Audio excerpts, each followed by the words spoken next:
Heavy police presence thwarts another night of China protests. Protests against China's stringent COVID regime failed to take place Monday night, as authorities deployed a heavy police presence in the capital and other major cities to deter a repeat of the weekend's demonstrations.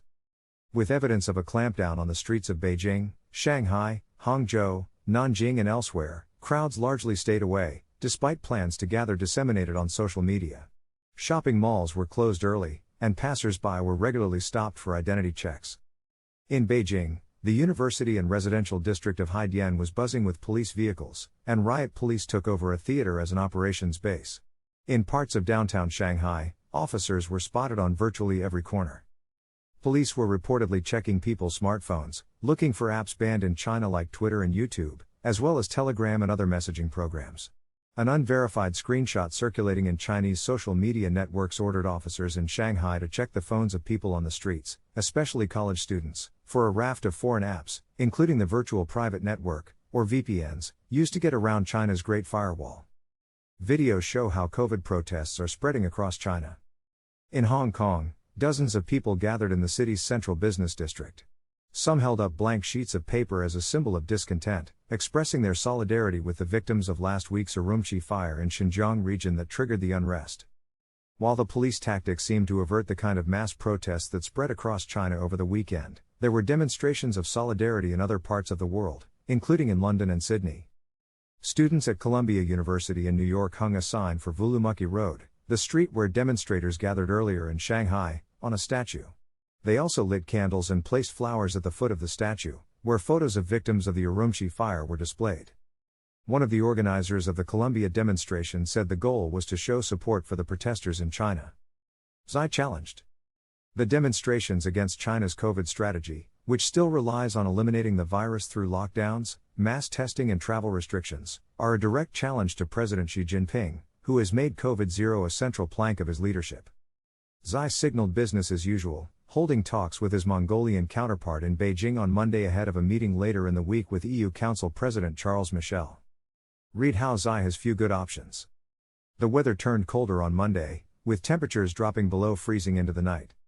In Beijing's north, at least 100 police vehicles and large numbers of uniformed and plainclothes police were seen in the vicinity of the Sitong Bridge, scene of a lone protest last month calling for the end of Xi's rule as well as COVID curbs.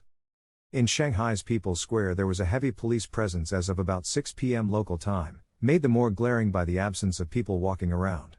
There were officers and police vans on every corner, sometimes in groups of 4 or 5, including at the pedestrian square shopping district heading toward the famous Bund Promenade.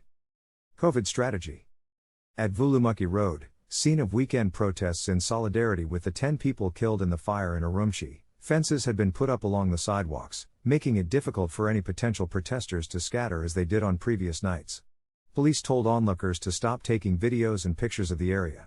Along the side streets, dormitories for nearby construction workers seemed to have been taken over by the police who were hanging out there. This is what it's like inside Shanghai's extraordinary protests. The US and Europe respectively sought to temper their responses to the rare public shows of discontent. A spokesperson for the National Security Council said that the US isn't pursuing a COVID-0 policy and that it will be very difficult for China to be able to contain the virus through its existing strategy. Germany has taken note of reports of a violent response by Chinese security forces against some demonstrators and is continuing to observe developments very closely, Chancellor Olaf Scholz's chief spokesman, Stefan Hebestriat, told reporters. Hebestriat referred to a joint vaccine venture between BioNTech SE and Shanghai Fosun Pharmaceutical Group Company and said efforts were ongoing to develop it further. Off the streets, those opposed to the heavy-handed COVID policy continue to battle it out with China's censors to make their voices heard. Chinese protesters use tricks to evade censors, vent anger. Twitter has emerged as a key way for videos and images of the pushback to be disseminated, though it's inaccessible in China without a VPN. The handle at Yiao2zel, which has been aggregating and tweeting protest footage from around China since the weekend, said in a post it had been informed by an insider that the account was going to be attacked, without saying by whom. Followers responded by appealing to Twitter's new owner and prolific tweeter, Elon Musk, to intervene.